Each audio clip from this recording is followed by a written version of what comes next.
Yes, lads, and welcome back to the United area. And today we are back with another Manchester United match preview. This time we are back under the floodlights of the Theatre of Dreams, or as of late, the Theatre of Nightmares. This time taking on Scottish side Rangers. If you guys do go on to enjoy today's content, go down below, smash that thumbs up, let us know your thoughts on the game, and subscribe if you are new. And also, go check us out over on Instagram. But anyway, Manchester United versus Rangers. Now, in theory, it's a Thursday night, Europa League, Old Trafford, Man United, Rangers. Rangers aren't exactly setting the world alight over in the Scottish League. It should be an easy win, right? No, you're wrong. We don't do easy wins. You know what? I hate doing these videos now, especially when we get to the predicted 11 at the end of this, because you genuinely could argue everyone deserves to be dropped. They just do. But we're going to give it a go either way. In terms of how I think the game should go and will go, we've got to start on the front foot. We've got to be coming to Old Trafford, and I know we keep saying this, making it a fortress, and it's been anything but a fortress as of late. But it's our home stadium, 74,000 United fans screaming, cheering them on. We just need to look like we care. Go for it, start attacking from the off, play that high pressing attack, get some early goals, and just give us something to cheer. Because if we get to the 20th, 30th, if we get to half time and we're not winning, maybe it's 0-0 or even losing, oh my God, it's going to get toxic in that second half. Jesus, can you imagine if we get to half time 0-0, maybe just about scraping 1-0, it's going to start getting a bit tetchy. Rangers gets a couple chances. We let them onto us again, like we keep doing week after week. It is going to get intense. It is going to get toxic. And there is any chance we can go and lose this game if we let them get some confidence. Because a team playing against us with confidence never seems to end well. Because it's almost like we've got some world-class players. Matthias de Ligt, Lisandro Martinez. Even Mazraoui's been unplayable at the right wing-back. And alongside some others at the back. They're good players, but for some reason, their confidence is rock low at the moment. Obviously, with Ruben coming out after the Brighton game saying this is potentially one of the, if not the worst Man United side in our club's history, that's not helping things, I will not lie. That's either going to go one or two ways. Either a kick up the bum, and they're going to be like, right, he's right, we need to actually pattern up. Or it's going to be like, completely destroy any confidence they had left. He's taken a risk, let's hope it works. In terms of the player to look out for, I think James Tavernier at the right fullback position. He is their captain, and he is a set-piece wizard. And if you know anything about this United side, we crumble under any type of set pieces.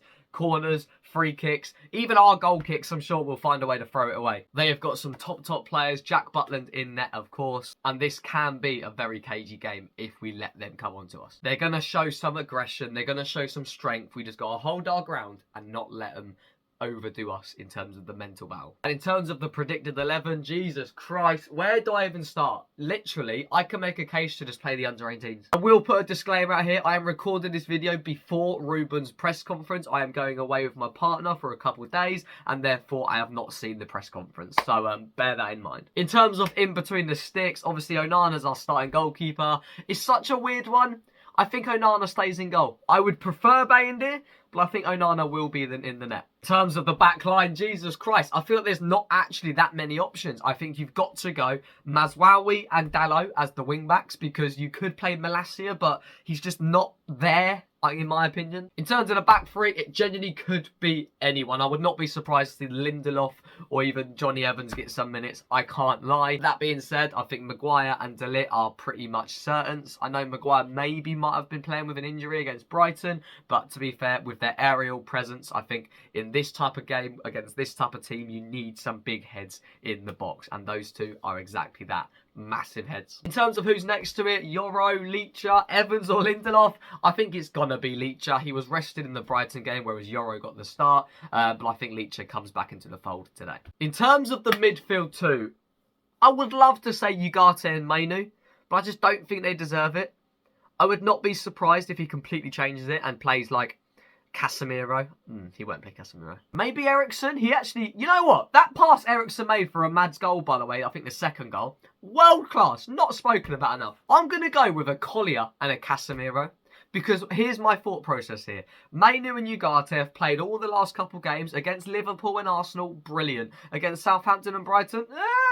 You can chuck Toby Collier in there and maybe a Casemiro for the experience next to him. I wouldn't be mad against that. I could also see a world where it's Collier and Mainu, but just to be different, I'm going to say Collier and Casa. In terms of the wings, there is literally no other option. You've got to have Bruno and you've got to have Ahmad. I can't see Garnacho starting. I can see him making a cameo off the bench potentially, but with all this talk going around of Napoli, I don't know if starting him is the best option. In terms of the striker, Rasmus or Xerxes, I'm going to say Joshua Xerxes, but I don't think Xerxes is a number 9. I feel like he's almost like a Roberto Firmino type striker, almost a false 9 centre forward rather than out and out striker. Xerxes would not be the guy to score you 20 goals, but he will get you 10 to 15 and also get 10 to 15 assists. But I don't think he's the guy to destroy a league. Do you know what I mean? Score prediction, I do not care if we play rubbish. I do not care if we scrape through and win 1-0. Just don't lose. Don't keep this poor form going. Give us something to cheer. I know we had the Arsenal game, I know we had the Liverpool game, and it almost papered over the cracks. But if you remember how bad December was, and then how bad that Southampton game was before Ahmad saved us in the last 10 minutes, and then don't get me started on the Brighton game. If it wasn't for the Liverpool and Arsenal game, imagine how bad this would feel. Put a performance in, and bring home the 3 points, and all but cement our place in the top 8 of the Europa League. We'll see you next time, boys. Let me know your score prediction down below, and peace.